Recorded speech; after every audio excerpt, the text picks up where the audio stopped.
우리 교회의 모든 사람들이 이제 하나씩 지난 2년 동안 우리가 온전히 함께 나누지 못했던 이 모든 우리 교회 사람들을 함께 나눌 수 있는 믿음의 역사를 우리 함께 감당해 나가도록 합시다. 우리 찬양해 주신 우리 성가대 감사합니다. 우리들은 인사를 할 때 우리 전통적인 인사 방식도 몇 가지가 있습니다. 한 가지 방식이 우리 오래전서부터 아침에 만나면 무슨 인사입니까? 아침 식사하셨습니까? 아침 진지 드셨습니까? 라고 하는 인사를 합니다. 그 인사는 아마 우리가 오랜 역사 가운데 이렇게 음식 먹는 것들이 부족하고 약했기 때문에 아마 그런 부분들 때문에라도 더 그렇게 이야기하지 않았는가, 식사 잘했느냐, 뭐 이런 이야기죠. 그리고 좀 더 발전됐다기보다는 또 다른 인사는 밤새 안녕하셨습니까? 라고 하는 질문입니다. 인사죠. 그래서 사람들이 이게 안녕하다는 것은 편안하셨습니까? 이런 인사 아닙니까? 그 밤새 평안하셨습니까? 살아가는데 편안하셨습니까? 뭐 아침에 안 만나라도 보통서 오랜만에 만나도 그동안 안녕하셨습니까? 라고 하는 것은 그동안 잘 편안하게 지내셨습니까? 라는 인사를 합니다.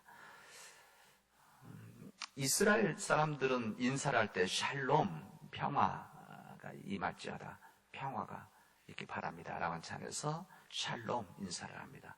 아마 이 샬롬이라는 것도 아마 우리 한국에 안녕하십니까? 라고 하는 같은 의미일 겁니다. 그러니까 대체로 외세의 침입이 많고 어려움이 많았던 민족들, 또 외부로부터 공격이 많았던 이 지역에 살던 사람들, 그때 시대에 살던 사람들은 항상 그런 인사를 나누죠. 안녕하셨습니까? 편안하셨습니까? 어떻게 보면 생명 잘 지키고 잘 지내시고 계십니까? 라는 인사를 하게 되어집니다. 요즘 이제 이 서양권 그런 것들이 좀 약했던 지역서는 굿모닝, 뭐 이렇게 독일산 구텐 모르겐 이렇게 이야기하죠. 그게 다 좋은 아침입니다.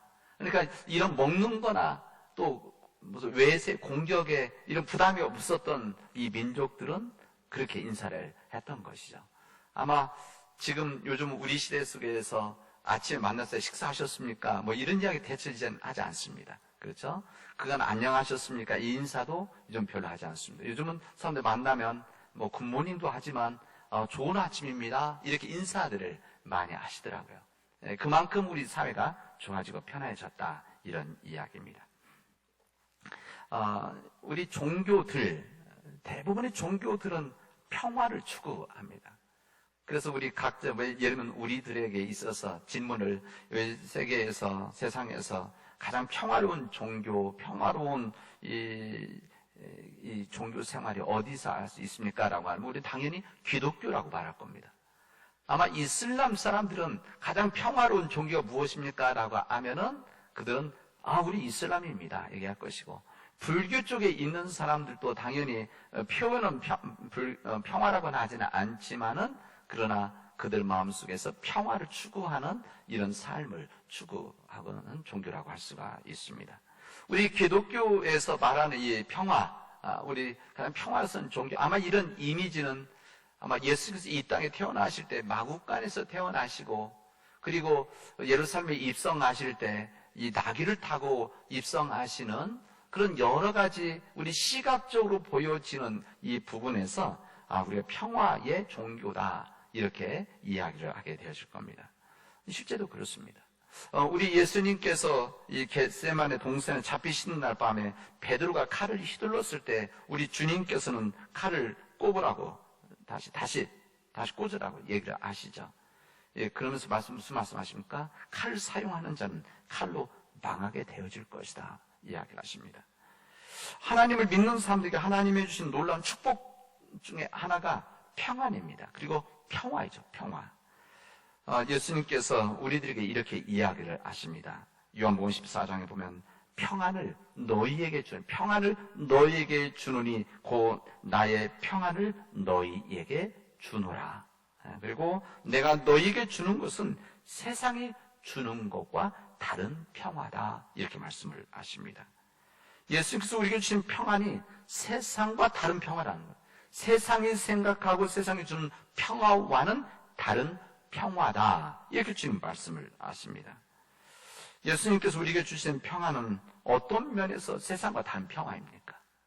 여러분들 뭐라고 대답하시겠습니까? 마태복음 11장에 보면 예수님께서 이렇게 말씀하십니다. 수고하고 무거운 짐진 자들은 다 내게로 오라. 곧 내가 쉬게 하리라. 나는 마음이 온유하고 겸손하니 나의 멍에를 메고 내게 배우라. 그러면 너의 마음이 쉼을 얻게 되어질 것이다.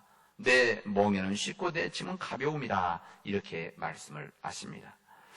이 예수님이 말씀 속에 수고 무거운 짐진 자들은 다 내게로 오라. 근데 뭐라고 하시면 다 내가 편히 쉬게 해주시겠다. 이렇게 말씀하십니다.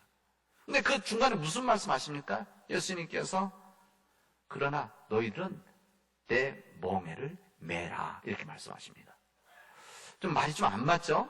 예, 이 멍에를, 이 무거운 짐을 지는 이 소가 끌고 가는 이 멍에 이것을 매지 않아야만 편하고 쉬울 것 같은데 우리 예수님께서는 내가 편안하고 쉼을 주겠다.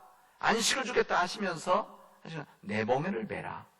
이렇게 하시니까 아니 멍에는 힘든 것인데 힘든 것을 져야만 쉼을 얻게 되어진다. 이 마음 좀 우리 생각은 좀 다른 부분이죠. 이 세상이 생각하는 평안, 우리 예수님께서 말씀하신 평안, 이것은 좀 다른 겁니다. 세상적으로 말한다면 멍에까지 안 매야 되는 거죠. 멍에가 없이 살아가는 삶, 이것이 진정한 세상 사람이 생각하는 평안일 텐데, 평화일 텐데 우리 주님은 그렇게 말씀하시지 않고 너희들이 내 멍에를 매라 이렇게 말씀하십니다. 예수님의 이런 뜻은, 메시지는 성경 곳곳에서 이렇게 말씀을 하십니다. 그 중에 한 부분이 예수님 말씀하신 좁은 문과 좁은 길입니다. 예수님 말씀하십니다. 세상 사람은 넓은 문을 통해서 넓은 길을 걸어가는, 이게 편한 길을 걸어가지만 그러나 나를 믿는 자들은, 복음대로 살아가려고 하는 자들은 그렇게 살아가면 안 된다. 너희들은 좁은 문을 통해서 좁은 길을 걸어가야 된다. 이렇게 말씀하십니다. 세상상 살아가는 방식, 그런 스타일로 살아가면 넓은 문, 넓은 길을 통해서 더 사람들이 유익한 삶을 살아갈 수 있을지 모르지만 그런 너희들은 좁은 문을 통해서 좁은 길을 걸어가라 말씀하십니다. 예수님께서는 거기에다 더 심한 말을 하십니다. 무슨 말이냐면 자기를 부인하고 자기 십자가를 지고 나를 따르라 이렇게 말씀하십니다. 자기를 부인하고 거기에다가 자기 십자가를 지고 따라오라. 지금 그 십자가가 없이 살아가는 것도 힘든데 자기 십자가까지도 지고 가라고 하는 것, 이거 이렇게 살아가는 것이 정말 평안이 있을까? 오늘 주님 말씀하시는 내용, 말씀은 뭔가 하면 너희들 내 뜻대로 살아가는 자, 다시 말하면 나의 멍에를 지고 살아갈 때에, 좁은 문을 통해서 좁은 길을 걸어갈 때에 자기를 부인하고 자기 십자가를 지고 살아가는 삶이 있을 때 진정한 평화가 있게 되어질 것이다. 이렇게 주님은 말씀하십니다. 그렇게 평화를 주님 말씀하시는데 주님께서 오늘 우리에게 우리가 잘 이해하지 못한 말씀을 한 가지를 해주십니다. 무슨 말씀하시는가 하면 너희는 내가 세상에 평화를 주려고 온 줄로 생각하지 말아라. 평화가 아니라 칼을 주려고 왔다. 이렇게 말씀하십니다. 우리가 지금까지 예수님의 말씀과 주님의 말씀, 예수님께서 이 평화에 대한 이야기를 하시는 내용 들어보면 오늘 이 말씀과 좀 너무 차이가 있지 않습니까? 예수님께서 너희는 내가 세상에 평화를 주려고 온 것으로 생각하지 말아라. 우리는 예수님께서 이 땅에 평화로 오셨다고 생각하는데 예수님께서 이 땅에 태어나셨을 때 우리 주님께서 이렇게 하늘에서 천사가 이렇게 이야기하면서 지극히 높은 곳에서는 하나님께 영광이고 이 땅에서 기뻐하심을 입은 자들에게는 평안이라 이렇게 말씀하시는데 이 땅 평화 때문에 오셨다고 하셨는데 그리고 주님께서 평화를 이루는 사람들은 평화를 이루는 사람 복이 있다. 하나님은 그를 자기 자녀라고 부를 것이다. 이렇게 말씀해요. 이게 팔복음에 나온 말씀 아닙니까? 이렇게 주는 평화를 이야기하시고 평화의 복음을 이야기하시고 평화 때문에 오셨다고 하는데 주님께서 말씀하시는 것은 뭐라고 하면 내가 세상에 평화를 주려고 온 것이 아니라 나는 너희들에게 칼을 주려고 왔다 말씀하시는 겁니다. 이해가 좀 안 되죠. 저도 처음엔 이해가 안 됐습니다. 우리 성경에는 우리가 잘 이해하지 못하는 부분들이 있습니다. 우리 성경 전체를 목회자인 제가, 설교자인 제가 다 아느냐, 이해하느냐? 여러분, 그것은 절대 아닙니다. 저도 모르는 부분들이 훨씬 많습니다. 때로는 읽다가도 찾아서 참고문을 찾고 그러다가도 모르면, 아이고, 주님, 하늘나라에 가면 알려주십시오. 이런 부분들도 사실 많이 있습니다. 우리가 인간의 생각과 인간의 사고가 작기 때문에 이 넓고 광활한 하나님의 뜻을 우리가 다 어떻게 알겠습니까? 우리는 일부분만 아는 것이죠. 어쨌든 이 주님께서 말씀하신 이 평화에 대한 다른 입장, 어떻게 주님은 왜 이 땅에 평화를 주온 것이 아니라고 말씀하실까? 오히려 이 분쟁, 전쟁, 싸움의 상징인 칼을 주려고 오셨다고 말씀하실까? 이 부분입니다. 오늘의 말씀은 믿음의 삶에 있어서 안일하게 살아가는 사람들, 평안을 너무 쉽게 얻으려고 하는 사람들이 주신 주님 말씀의 도전이라고 할 수가 있습니다. 우리들이 정확하게 이해해야 되는 부분이 있습니다. 오늘 여기에서 예수님이 말씀하신 이 평화, 내가 너희들에게 평화를 주러 온 것이 아니라 이 평화는 거짓된 평화를 말씀하시는 겁니다. 위선된 평화, 가짜 평화, 이 부분을 주님 말씀하십니다. 여러분, 우리 시대에도 평화라는 말을 많이 사용합니다. 실제 사용하지 않습니까? 근데 이 평화라고 하는 것을 너무나 사람들은 쉽게 사용하고 정확한 의미로 사용하지 않습니다. 세상이 말하는 평화라고 하는 것은 전쟁이 없는 상태를 말하는 평화입니다. 싸움, 갈등이 없으면 이것은 평화다 이렇게 말하죠. 예수님 시대 때 평화가 있었습니다. 무슨 평화는 우리 보통 로마의 평화다. 그래서 글자는 팍스 로마나 이렇게 말합니다. 팍스 로마나. 이게 로마의 평화인데 그 당시 로마의 평화가 있긴 있었습니다. 적지 않은 기간 동안. 근데 이 로마의 평화는 무슨 평화인가 하면 로마의 강력한 군사력에 의해서, 로마의 강력한 힘에 의해서 모든 민족들이 누구 하나도 칼을 들고 싸울 자들이 없었을 때, 그리고 오히려 팍스 로마라를 외쳐서 이 강력한 힘으로 모든 지역을 억누르고 있었을 때, 그때 전쟁이 없는 상태였었습니다. 이것을 그 당시 때 이것을 팍스 로마나다 이렇게 말을 합니다. 이게 진정한 평화입니까? 아무런 싸움이 없었을 때, 여기 전쟁이 없다고 했을 때 그게 평화가 되어집니까? 그렇지 않습니다. 세상에서 말하는 평화, 이것은 아무 대립도 없는 상태를 말하는데 꼭 그것이 좋은 평화만은 아닙니다. 오히려 안 좋은 평화인 것이죠. 그리고 여기에 사람들은 속고 있을 때 많이 있습니다. 우리 사람들의 모임, 우리 사람들의 공동체, 우리 교회도 마찬가지, 여러분 갈등과 이런 싸움이 없는 것이 좋은 것이냐 꼭 그렇게 할 수만은 없습니다. 여러분 우리 생각이 다르고 얼굴도 마음도 다르고 삶의 배경도 다른데 우리의 모든 것의 획일적 하나로 어떻게 되어집니까? 그럼 당연히 이야기를 하게 되는 것이죠. 서로 다른 이야기.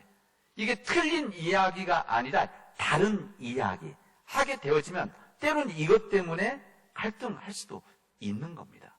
예를 들면 우리 교회에서 녹차를 마십시다 이렇게 이야기할 수 있지만 또 누군가는 우리 현대 시대에는 우리 커피를 마셔야 됩니다. 그것도 커피 믹스를 마셔야만 우리가 한국 사람이 이렇게 이야기하는 경우도 있지 않습니까? 이것 때문에 부딪힐 수도 있죠. 또 그 대신 부딪히면서 서로 이해도 하고 저는 다른 생각을 가지고 있구나 이러면서 서로들 정반합, 철학에서 말하는 이것에 의해서 더 발전은 좋아지는 겁니다. 이것이 아무것도 없다. 예를 들면 우리 교회 속에서 어떤 일을 할 때 아무 누구도 반대하지도 않고 어느 누구도 다른 이야기하지 않는다. 이것이 좋은 것이냐? 그것이 없다서 그게 평화냐? 그것은 아니라는 겁니다. 여러분 구약시대 때 거짓 예언자들이 있었습니다. 예언자 그룹들이 있었는데 예언자 그룹들 중에서 그들이 스스로 거짓 예언자를 하지는 않았지만 우리 성경에서 거짓 예언자들이 있었습니다. 이 거짓 예언자들이 어떤 말을 자꾸 했는가 하면 이스라엘의 하나님과의 관계가 깨어지고 이 막강한 이 왕들의 힘들이 지금 지배하고 있을 때 무슨 이야기를 하면 평화로다 이야기를 했었습니다. 팍스 로마랑 똑같은 거죠. 노마의 평화같이. 이 임금으로부터 이 먹을 것을 받는 이 사람들, 인정받는 사람들, 권력의 길에 섰던 이 예언자들은 그런 때마다 다 평화로다, 평화로다 외쳤습니다. 이 권력과 명예를 위한 거짓된 평화의 외침이죠. 미가서 3장에 보면 이렇게 말씀되어 있습니다. 예언자라는 자들이 나의 백성들을 속이고 있다. 입에 먹을 것을 물려준 평화를 외치고 먹을 것을 주지 않으면 전쟁이 다가온다고 협박을 한다. 이런 예언자들이 있었다는 겁니다. 이게 먹을 것, 입에 먹을 것만 물려주면 아무런 문제가 없다. 우리는 아무 문제가 없는 평화의 땅이다. 이것을 외쳤던 예언들, 바로 거짓 예언자들이라는 겁니다. 우리 주님은 그런 세상의 평화를, 거짓 평화를, 위선된 평화를 지금 거부하고 있는 겁니다. 오늘의 말씀의 부분입니다. 세상이 말하는 이 감상적인 평화, 이 가짜 평화, 위정한 평화, 주님은 거부하시는 겁니다. 그래서 주님께서 그런 평화를 위해서 이 땅에 오신 것이 아니다. 우리 예수는 그런 평화 때문에 온 것이 아니라 칼을 주려고 왔다. 이 칼은 무슨 상징입니까? 싸움의 상징 아닙니까? 이 거룩한 싸움을 위한 칼을 주려고 오셨다. 이렇게 말씀하십니다. 예수님이 말씀하고 싶으신 것은 평화라고 하는 것은 그렇게 값싸게 얻어지는 것이 아니라는 겁니다. 이 평화라고 하는 것은 그냥 가만히 있으면 얻어지는 것이 아니다. 이 평화라고 하는 것은 칼이 있어야 된다. 그러니까 제가 말하는 것은 전쟁으로 싸워야 된다는 것이 아니라 이것이 방점 찍혀 있는 것이 아니라 그냥 쉽게 얻어지는 것이 아니라 평화를 위한 거룩한 싸움이 있을 때만이 진정한 평화를 얻을 수 있는 것이다. 주님 말씀하신 겁니다. 세상에 바르지 않는 질서, 세상이 평화라고 포장한 이 편안함이죠. 저는 그래서 착각을 하는 겁니다. 사람들은 이 편안함과 이 평안함, 평화, 이거고 착각, 이것을 동일시하고 있습니다. 여러분, 물질이라고 하는 것은 우리를 편안하게 만들 수 있습니다. 물질은. 우리 두둑한 돈이 있고, 좋은 집이 있고, 좋은 차가 있고, 또 화려한 휴가도 있고, 이런 모든 것들을 갖추고 있으면은 편안하게, 즐겁게 만들어줍니다. 실제 그렇습니다. 정말 그렇습니다. 개인적으로, 가정적으로도 그렇고, 민족적으로도 마찬가지입니다. 그러나 그런 물질이 우리를 평안하게 할 수 있느냐? 그것은 아닙니다. 우리나라가 경제적으로 부해졌죠. 세계 10대 안에 들 정도가 되어진 겁니다. 이스라엘 역사에서도 보면 이 아모스 시대 때에 이런 선지자들 이야기를 들어보면 그 시대 때에 여름 별장, 겨울 별장, 상하 침대 이런 얘기들이 나옵니다. 그만큼 풍요로웠다는 것이죠. 그 시대 때가. 근데 그 시대 때가 이스라엘 역사에서는 가장 윤리적으로 타락했던 시대가 바로 그 시대입니다. 가장 영적으로 침체되어 있을 때가 이스라엘 가장 부할 때였었습니다. 마찬가지입니다. 이 물질이라고 하는 것이 우리 사람들을 편안하게는 할 수 있지만 평안하게 하는 것은 꼭 아니다. 그런 이야기입니다. 근데 우리가 이것을 자꾸 착각합니다. 이 착각하는 이유 중에 하나, 왜 그런가? 이 악한 영, 이 사탄의 유혹이기 때문에 그렇습니다. 이 유혹, 이 사탄, 이 악한 영은 우리 사람들로 하여금 이 세상적인 편안함을 평안으로 받아들이게 하는 유혹을 우리에게 하고 있습니다. 그래서 우리들은 하나님의 말씀대로 살아가려고 하는 것보다는 오히려 이 세상의 이익을 쫓아서, 물질을 쫓아서, 권력을 쫓아서, 쾌락을 쫓아 살아가게 하는 이것이 편안함인데, 이거 평안함으로 생각하도록 하고 있습니다. 우리 신앙생활을 통해서 진정 얻어야 되는 것이 평화인데, 주님의 말씀을 통해서 얻어야 되는 것이 이 평화인데, 오히려 그러다 보니까 우리는 교회 생활을 통해서 편안함을 찾는 우리 사람들이 우리 안에 있게 되어졌다는 겁니다. 여러분, 우리 교회라는 데가 편안함을 알려주고 이 편안함 길을 축복해주는 그런 주님의 교회냐? 여러분, 그렇지는 않습니다.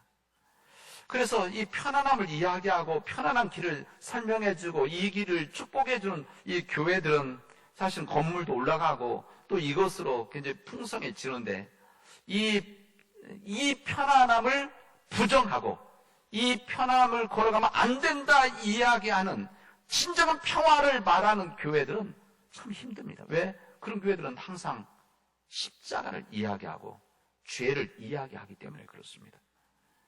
여러분, 평화 그냥 얻어지는 겁니까? 아닙니다. 이 평화라는 열매를 맺기 위해서는 우리가 수고하고 땀을 흘려야 되고 십자가 지는 연습을 통해서만 얻어지는 것이기 때문에 사람들은 그런 힘든 평화의 길을 부담스러워하는 것이죠. 여러분, 우리 교회는 세상 사람들을 위해서 편히 쉬라고 하는 이 유람선 크루즈 배, 이 유람선, 그런 유람선 배가 아닙니다. 우리 교회는 사람들이 쉬라고 하는 리조트, 그런 휴양지가 아니죠. 우리 교회는 세상을 구원하러 나가기 위해서 함께 그런 마음을 가진 사람들이 함께 모여서 이 세 진정한 평화를 위해서 함께 고민하고 기도하고 힘을 모으고 지혜를 짜고 이래서 세상을 나가려고 하는 어떻게 보면 전투함 같은 배다, 항공모함 같은 배다. 저는 여러분에 그렇게 말씀드리고 싶습니다. 우리는 그동안 사탄에게 속아왔습니다. 그래서 사탄에게 속아서 편안하게 사는 일에 익숙해져 있습니다. 이 편안하게 사는 우린 길들여져 있습니다. 우리도 모르는 사람 편하게 사는 일에 우리 너무나 적응을 잘해서 이 삶을 어긋나는 일, 그러니까 이 편안한 삶에서 조금 더 벗어나는 일이 있으면 우리는 그것을 두려워합니다. 이 편하게 사는 일을 조금만 벗어나려고 하면 이것을 반대하고, 편안하게 사는 일, 이것을 막으면 목숨을 걸고서라도 싸우려고 합니다. 이게 바로 우리의 시대입니다. 이것이 뭐라고 했습니까? 악한 영, 사탄의 유혹이다, 역사다, 그런 이야기입니다. 그런 삶을 살아가고 있기 때문에 하나님의 말씀대로 살아가는 것, 말씀의 주의 종이 되어져서 주님께서 말씀하시는 나의 멍에를 메고 가라, 좁은 문과 좁은 길을 걸어가라, 자기 십자가를 지고 가라, 이 말씀으로 못 살아가는 겁니다. 그러다 보니까 그 편안함을 유지하기 위해서 우리가 마땅히 감당해야 할 십자가를 외면하고 십자가를 안 부려고 우리는 어떻게든 노력을 하게 되어집니다. 때로는 그 편안함을 유지하기 위해서 죄악과도 타협을 하죠. 그리고 때로는 알면서 하고 그리고 용서를 받으려고 합니다. 우리 사랑하는 믿음의 교우 여러분, 이 편안함은 절대적으로 거짓된 평화입니다. 우리 성경이 말하는 절대적인 거짓 평화입니다. 이 거짓된 평화에 붙잡히면 안 됩니다. 이 거짓된 평화를 삶을 살아가면 끝내는 이게 편안함이 진정한 평안이라 이때 넘어지게 된다는 것을, 인생 무너진다는 것을 성경은 우리들에게 알려주시고 있습니다. 이 평안함이라고 하는 이 엄청난 유혹, 여러분 절대 속지 마시기 바랍니다. 끊임없이 이 세상의 힘은 이 편안함이 우리가 누려야 되는 평안함이라고, 그리고 끊임없이 우리를 유혹하고 붙잡고 우리를 손을 흔들고 우리들에게 자꾸 노력들 하고 있습니다. 이제 우리가 해야 할 것은 이 거짓된 편안함에서부터 벗어나야 됩니다. 벗어나야 되죠. 하나님이 주신 참 평안을 찾아야 되는 겁니다. 그래서 예수님은 우리에게 거짓된 평화가 아니라 참 평화를 주시기 위해서 칼을 주러 오셨다. 너희들이 말하는 그 평화, 이 평화를 거짓된 평화를 주러 온 것이 아니라 너희들이 거룩한 이 세상을 구원하기 위해서 거룩한 싸움을 하기 위해서 그 칼을 주기 위해서 오셨다, 그렇게 말씀하십니다. 그리고 너희들이 그 십자가를 짊어지고 나가라. 그래야만 이 땅에 진정한 평화가 있는 것이다 말씀하십니다. 여러분, 세상과 편안하게 살라고 하면 하나님과 불편해집니다. 그렇지 않습니까? 세상과 편안하게 살려면 당연히 하나님과 불편하죠. 그러나 여러분이 하나님과 편하게 지내면 여러분 세상에서 불편해질 것입니다. 당연히 그렇죠. 여러분 어떤 삶을 살아가시고 있고 어떤 삶을 선택하시겠습니까? 하나님과 편안한 삶을 살아갈 것인가? 아니면 세상과 편안한 삶을 살아갈 것인가? 어떤 불편한 삶을 선택할 것인가? 여러분에게 달려져 있습니다. 우리 아까 김장로님 기도하실 때 우리들이 이 세상 자연, 이 기후변화, 기후위기 말씀하시면서 일회용 얘기도 하시고 우리들이 걷는 거, 자전거 타는 거 여러 가지 이야기 하셨는데 여러분 그렇게 살아가는 것 여러분 불편하실 겁니다. 저도 불편해요. 저도 집에서 가능하면 자전거 타고 다니려고 노력을 합니다. 그래서 거의 자전거 많이 타는데 때로는 한 5분 정도면 다 차 타고 나올 걸 이런 생각이 솔직히 있습니다. 우리 집에 냉장고가 하나 있습니다. 저희 집사람 저하고 우리 한국에 들어왔을 때 둘이 약속한 것 중에 하나가 냉장고 하나로만 살자. 김치 냉장고 사지 말자. 다른 냉장고 하나 더 사지 마. 우리 하나로만 살자. 이렇게 살아가는 것을 세상 보여주자. 그래서 우리 집에 냉장고 하나밖에 없습니다. 무슨 말 아시죠? 그래서 때는 불편할 때도 있죠. 그러나 다 살아갈 수 있습니다. 옛날에 냉장고 없이도 살아갔는데 그런 거 아니겠습니까? 여러분 불편하지만 그렇게 살아가야만 우리가 이 땅에서 평화의 땅을 만들어 갈 수 있는 겁니다. 그런 거 아니겠습니까? 여러분 우리의 자연도 마찬가지입니다. 우리 자연을 우리의 인간들이 편안하기 위해서 우리 산을 다 무너뜨리고 또 뿐만 아니라 여기에다가 주차장도 만들고 여기에다가 태양광도 막 잔뜩 만들고 그럼 우리가 편안해지죠. 여기에다가 산악열차까지 만들어서 사람들이 편안해지고 이곳에 풍성하게 풍요롭게 살아갈 수는 있죠. 이게 편안함이에요. 인간의 편안함. 그러나 이게 시간이 가면 아까 정말 말씀하셨지만 이게 지구 온도가 점점 높아져서 지금 큰 위협에 있는 거 아닙니까? 이것 때문에 점점 힘든 세상 곳곳에서 이 기후 변화로 인해서 장로님 말씀하신 대로 가뭄으로 폭염으로 폭우로 여러 가지 코로나 바이러스까지 이런 일들이 우리를 흔들어 놓는 일들이 다 인간의 편안함, 인간의 교만함 때문에 만들어진 이런 결과물이라 할 수가 있습니다. 여러분 이런 때 그냥 가만히 있는 것이 평화입니까? 아니면 아니라고 말하는 것이 평화입니까? 그럼 그런 거 아닙니까? 마찬가지입니다. 사탄은 우리들에게 그렇게 하면 우리 삶에서 편안함을 빼앗길 것이라고 끊임없이 유혹을 하고 우리들 협박을 합니다. 그런 협박 속에서 우리 살아가는 거죠. 여러분 이 편안하게 살아가라고 하는 이 사탄의 유혹 앞에 여러분 속지 마시고 여러분 이겨나갈 수 있기를 바랍니다. 그래야만 우리가 평화의 삶을 살아갈 수가 있는 겁니다. 여러분 우리가 진정 두려워해야 되는 것은 사람이 아닙니다. 우리가 두려워하는 것은 우리를 유혹하는 사탄이 아니라 하나님입니다. 하나님을 두려워해야만 말씀대로 살아가는 것이고 십자가를 지고 걸어가는 것이고 힘들고 부담스럽지만 귀찮지만 좁은 문과 좁은 길을 걸어가는 이 길입니다. 이때 이 땅에 평화가 이루어지는 겁니다. 여러분 믿음의 용기를 가지고 하나님의 주시는 평화를 누리면서 그 평화를 가지고 싸워나가는 우리 믿음의 교우들이 되어지기를 주님의 이름으로 축원하겠습니다. 기도합시다. 은혜가 풍성하신 하나님 감사합니다. 우리들에게 진정 세상의 평화, 거짓된 평화, 위선된 평화가 아니라 하나님의 주신 평화로 살아갈 수 있도록 하나님께서 역사하여 주시옵소서. 하나님께서 우리에게 주신 이 평화를 가지고 이 세상에 나가서 평화의 일꾼으로 살아갈 수 있도록 그래서 우리가 평화의 삶이 되어지고 평화의 가정이 되어지고 평화의 교회가 되어지고 우리 평화의 민족이 되어지도록 역사하여 주시옵소서. 예수님의 이름으로 기도합니다. 아멘.